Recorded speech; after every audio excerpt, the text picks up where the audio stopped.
আমি দেখেছি কোনো মন্দিরে যদি কেউ আক্রমণ করে সেই মন্দিরকে পাহারা দেওয়ার জন্য বহুত মাদ্রাসার ছাত্র, স্কুলের ছাত্র, গ্রামবাসী সবাই মিলে মন্দির পাহারা দিছে। কথাগণ ঠিক কিনা? এটা সম্প্রীতির বাংলাদেশ। কথাগণ ঠিক কিনা? এখন আমি অন্তর্বর্তীকালীন সরকারকে দায়িত্বহীন কণ্ঠে শুধু এতটুকু বলবো, আমরা লক্ষ্য করেছি আমাদের সুন্নি অনেক মসজিদ থেকে ইমাম সাহেবদেরকে গলায় ধাক্কা মেরে এক শ্রেণীর দুষ্কৃতিকারী বের করে দিচ্ছে। কথা বলেন ঠিক কিনা? অন্তর্বর্তীকালীন সরকারকে আমি বিনীত অনুরোধ করব, আমরা লক্ষ্য করেছি এক শ্রেণীর মানুষ আল্লাহর ওলিদের মাজারে আগুন লাগিয়ে দিচ্ছে। কথা কোন ঠিক কিনা? আল্লাহর ওলিদের মাজারকে ভেঙে দিচ্ছে।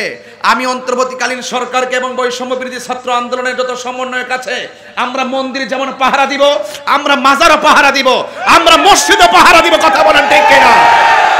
যারা মন্দিরে আগুন লাগিয়ে সম্প্রীতিকে বিনষ্ট করতে চায় এরা দেশের দুশমন। যারা আল্লাহর ওলির মাজারকে আগুন দিয়ে পুড়িয়ে দিতে চায় তারা দেশের দুশমন। কথা বলেন ঠিক কিনা?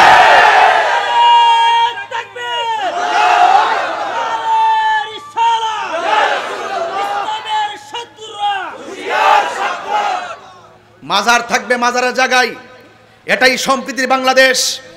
মন্দির থাকবে মন্দিরের জায়গায়, এটাই সম্প্রীতির বাংলাদেশ। গির্জা থাকবে গির্জার জায়গায়, এটাই সম্প্রীতির বাংলাদেশ। পেগোডা থাকবে পেগোডার জায়গায়, এটাই সম্প্রীতির বাংলাদেশ। মসজিদ থাকবে মসজিদের জায়গায়, এটাই সম্প্রীতির বাংলাদেশ। এই সমস্ত উপাসনালয়ে এই সমস্ত প্রত্যেক মুসলমান এবং ধর্ম বর্ণ নির্বিশেষে প্রত্যেকে যার যার স্বাধীন মতো ইবাদত করবে, স্বাধীন মতো তাদের উপাসনা করবে। কোনো মানুষ যদি কোনো ব্যক্তির অধিকারকে লুণ্ঠন করার জন্য কাজ করে অন্তর্বর্তীকালীন সরকারকে সেই দিকে নজরদারি করতে হবে, তবেই বৈষম্য দূর হবে। কথা বলেন ঠিক কিনা? বৈষম্য বিরোধী ছাত্র আন্দোলন এমনি করে নাই। বৈষম্য এই ছাত্র আন্দোলনের মূল থিম ছিল এই বাংলাদেশে কোনো বৈষম্য থাকবে না। কথা বলেন ঠিক কিনা? অধিকারকে নিশ্চিত করার জন্যই যদি এই আন্দোলন হয়ে থাকে, আমরা সবাই হাতে হাত মিলিয়ে কাঁধে কাঁধ মিলিয়ে আমরা এই দেশটাকে সুন্দর করে সাজাবো ইনশাআল্লাহ। সবাই একসাথে থাকবেন, আমরা সকলে সবান্ধবে এই দেশটাকে সুন্দর করে সাজাবো। রাজি আছি না নাই বলেন? আরো জোরে রাজি আছি না নাই বলেন?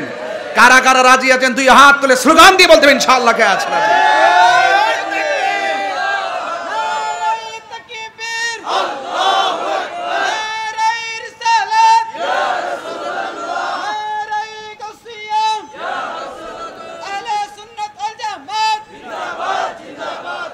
দুই হাত সোজা করবেন, একদম সোজা করবেন।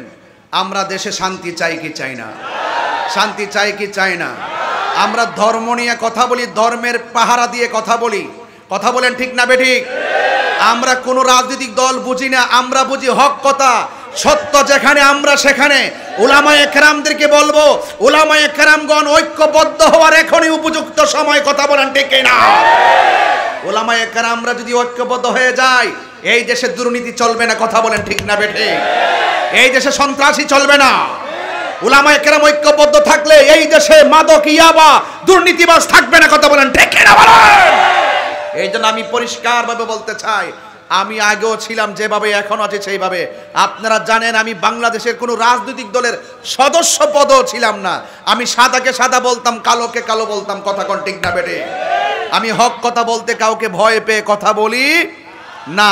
সেই জন্য আমাদের সবচেয়ে বড় কথা, আমরা ধর্ম নিয়ে কাজ করি, ধর্মকে পাহারা দিয়ে রাখি। কোনো ধরনের ইন্দুর বাতারি যেন আমাদের রাসূল পাক সাল্লাল্লাহু আলাইহি ওয়াসাল্লামের শান মান আজমতে আঘাত দিয়ে কথা বলতে না পারে। কথা বলেন ঠিক কি না বলেন? তো আমাদের যুবক ভাইরা কি সবাইকে আমার সাথে একমত আছেন? সবাইকে একমত আছেন?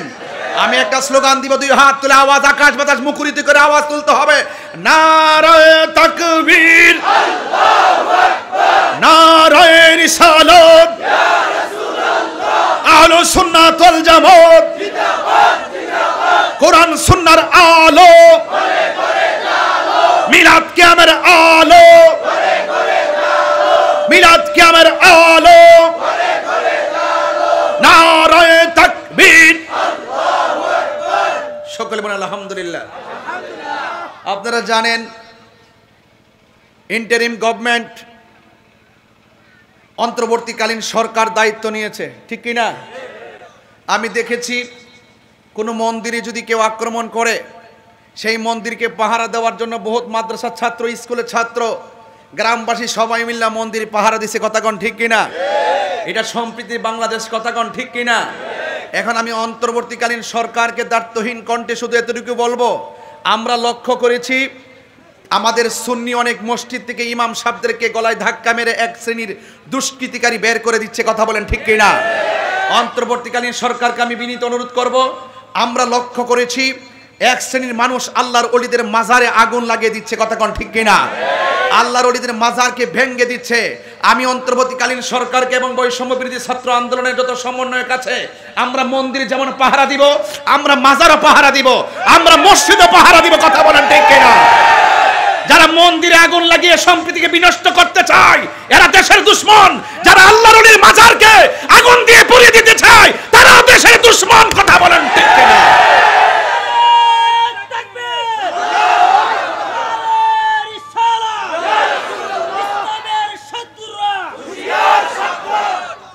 মাজার থাকবে মাজারের জায়গায়, এটাই সম্প্রীতির বাংলাদেশ। মন্দির থাকবে মন্দিরের জায়গায়, এটাই সম্প্রীতির বাংলাদেশ। গির্জা থাকবে গির্জার জায়গায়, এটাই সম্প্রীতির বাংলাদেশ। পেগোডা থাকবে পেগোডার জায়গায়, এটাই সম্প্রীতির বাংলাদেশ। মসজিদ থাকবে মসজিদের জায়গায়, এটাই সম্প্রীতির বাংলাদেশ। এই সমস্ত উপাসনালয়ে এই সমস্ত প্রত্যেক মুসলমান এবং ধর্ম বর্ণ নির্বিশেষে প্রত্যেকে যার যার স্বাধীন মতো ইবাদত করবে, স্বাধীন মতো তাদের উপাসনা করবে। কোনো মানুষ যদি কোনো ব্যক্তির অধিকারকে লুণ্ঠন করার জন্য কাজ করে অন্তর্বর্তীকালীন সরকারকে সেই দিকে নজরদারি করতে হবে, তবেই বৈষম্য দূর হবে। কথা বলেন ঠিক কিনা? বৈষম্য বিরোধী ছাত্র আন্দোলন এমনি করে নাই। বৈষম্য এই ছাত্র আন্দোলনের মূল থিম ছিল এই বাংলাদেশে কোনো বৈষম্য থাকবে না। কথা বলেন ঠিক কিনা? অধিকারকে নিশ্চিত করার জন্যই যদি এই আন্দোলন হয়ে থাকে, আমরা সবাই হাতে হাত মিলিয়ে কাঁধে কাঁধ মিলিয়ে আমরা এই দেশটাকে সুন্দর করে সাজাবো ইনশাআল্লাহ। আর ইনশাআল্লাহ। আপনারা কি আমার কথায় রাজনৈতিক গন্ধ খুঁজতেছেন? আমি কখনো রাজনীতি, আমার বক্তব্যে রাজনীতি গন্ধ খুঁজবেন না।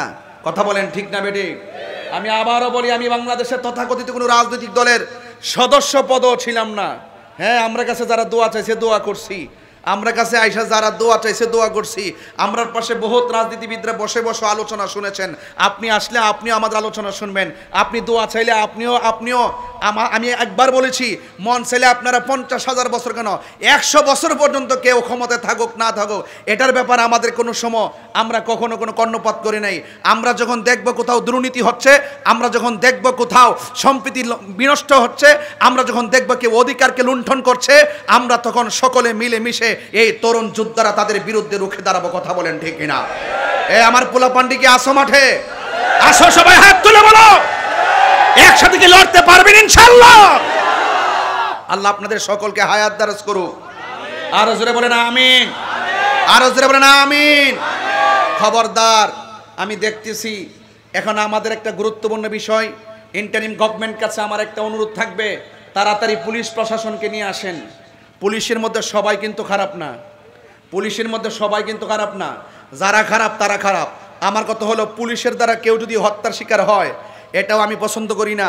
আবার জনগণের দ্বারা যদি পুলিশ যদি হত্যার শিকার হয় সেটাও আমি পছন্দ করি না। আমি হত্যাকে ঘৃণা করি। হত্যা মহাপাপ। হত্যা করলে সমাজে অশান্তি সৃষ্টি হয়। কোনো মানুষের বুকে গুলি চালাতে পারে না, কোনো মানুষের গলার মধ্যে ছুরি চালাইতে পারে না। কথা বলেন ঠিক না বেঠে? এই জন্য পুলিশ প্রশাসনকে অতি দ্রুত নিয়ে আসেন। আমি প্রায় সময় লক্ষ্য করছি, গত পরশুদিন আমাদের যে একটা রুট, আমাদের ব্রাহ্মণবাড়িয়া বিজয়নগর কখনো ডাকাতি দেখি নাই, এই পরশুদিন 2 বার ডাকাতি হয়ে গেছে। এই রাস্তাঘাট এখন নিরাপদ মনে হচ্ছে না। এই জন্য পুলিশ প্রশাসন ছাড়া এই টেকেল দেওয়া সম্ভব না। এই জন্য যারা পুলিশের মধ্যেও অসংখ্য লোক ভালো আছে কিনা বলেন, তাদেরকে নিয়ে আসুন। আমার এই সোনার ছেলেরা সারা রাত্র রাস্তায় পাহারা দিবে, তাদের তো লেখাপড়া আছে, তাদেরও তো একটা নিরাপত্তার ব্যাপার স্যাপার আছে কিনা বলেন? এই জন্য প্রশাসনকে নিয়ে আসুন। এবং আমরা লক্ষ্য করেছি অনেক জায়গায় ডাকাতির উপদ্রব বেড়ে গেছে। এগুলো শান্তি শৃঙ্খলা ফিরিয়ে আনতে প্রশাসনকে জায়গা মতো দায়িত্ব দিতে হবে এবং প্রশাসন নিয়ে আসতে হবে এবং আইন শৃঙ্খলা বাহিনীকে অত্যন্ত তৎপরতার সাথে। আমি বারবার বলতাম যে পুলিশ প্রশাসন আমাদের ভয় নয়, পুলিশ প্রশাসন আমাদের বন্ধু। কিন্তু আমি চাই পুলিশ জনগণের বন্ধু হয়ে থাকবে, কাহারও তাবেদারি করবে না। কথা বলেন ঠিক কিনা? কাহারও কথায় পুলিশ তার নৈতিক যে অধিকার এটাকে বিসর্জন দিবে না। পুলিশ তার নীতিগত দায়িত্ব পালন করবে। তবে তাদের প্রতি আমাদের সেলুট, আবারও সেলুট থাকবে। কথা কোন ঠিক না বেঠে? এবং আল্লাহ পাক যেন আমাদের সকলকে আজকের এই আলোচনা বোঝার তৌফিক দান করে, বলুন আমিন। আপনারা কি আমার কথা রাগ করেছেন? আপনারা কি আমার কথা রাগ করেছেন? যাই হোক ভাইয়ের আমার, ধর্ম নিয়ে যারা চর্চা করেন, কাহারও সঙ্গে আমাদের কোনো ধর্মের ব্যাপারে আমাদের সাথে অনেকের আকীদার দ্বন্দ্ব আছে, কথা বলেন ঠিক কি না? এখন উলামা একরামদের মধ্যে আকীদা নিয়ে যেই দ্বন্দ্বগুলো আছে, আসুন আমরা সকল ভেদাভেদ ভুলে গিয়ে এক জায়গায় বসে আকীদার সমাধান করি। আমরা মনে করি এই বাংলাদেশের সকল মানুষ, সকল উলামা একরাম যে দলই করুক, সবাই যদি ঐক্যবদ্ধ হয়ে যায়, এই স্বাধীন সোনার বাংলায় কালিমার পতাকা পথ পথ করে উড়বে, কথা বলেন ঠিক কি না? ইসলাম ছাড়া শান্তি আসতে পারে না, কোরআন ছাড়া শান্তি আসতে পারে না। আপনারা কি আমার কথায় কষ্ট পাচ্ছেন? ভাইয়ের আমার, আজকের মাহফিলে যারা এসেছেন সকলে আওয়াজ করে বলুন হায়াতের মালিককে। আরো বড় করে বলুন হায়াতের মালিককে, ইজ্জতের মালিককে, মওতের মালিককে। যেই কোনো মুহূর্তে আমাদেরকে চলে যেতে হবে। আজকে বাহাউদ্দিন পীর সাহেব হুজুর যে মাদ্রাসাটা করেছে, এই মাদ্রাসাটা এলাকার জন্য নিয়ামত না কিয়ামত? আরো জোরে করে নিয়ামত না কিয়ামত? এই মাদ্রাসাটা আছে বলেই আমি প্রতি বছর আপনাদের কাছে দোয়া নেওয়ার জন্য আসি। মাদ্রাসা যদি না হতো, আর তিনিও আমাকে এমনভাবে দাওয়াত করেন আর এমনভাবে মহব্বত করেন, আমি না এসেও পারি না।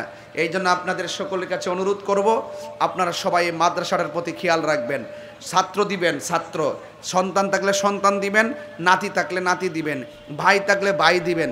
একটা ছেলেকে হাফেজ বানাবেন, একটা ছেলের আলেম বানাবেন। অন্ততপক্ষে এই মাদ্রাসার জন্য আপনারা সকলে যার যতটুকু তৌফিক আছে সেই অনুপাতে এই মাদ্রাসাটার মধ্যে কিছু দিয়া যাবেন। রাজি আসেননি সবাই? আরে কন্যা রাজি আসেননি সবাই? কারা কারা রাজি আছেন হাত তুলেন তো দেখি একটু। যারা হাত, এই যে অনেকে ফুলামান হাত তুলছেন, এই ফুলামানটি করি হাত তুলেন, সবাই সোজা করেন। যদি পকেটে কিছু থাকে দয়া করে মাদ্রাসাটা দিয়া যাবেন। আমার কিছু পোলাপান যাবে, এটা নিয়ে আসেন, যান সবাই। নগদ যা পারেন তা দিয়া যাবেন। একটু দুরূদ শরীফ পড়েন, আল্লাহুম্মা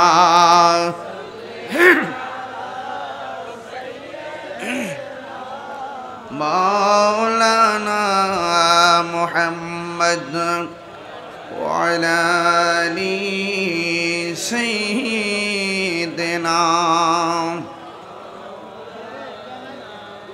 সবাই আমার সাথে বলেন ইয়া রাসূলুল্লাহ ইয়া হাবিবাল্লাহ ইয়া রাসূল ইয়া হাবিবাল। সবাই মহব্বতে নবী খুশি হবেন।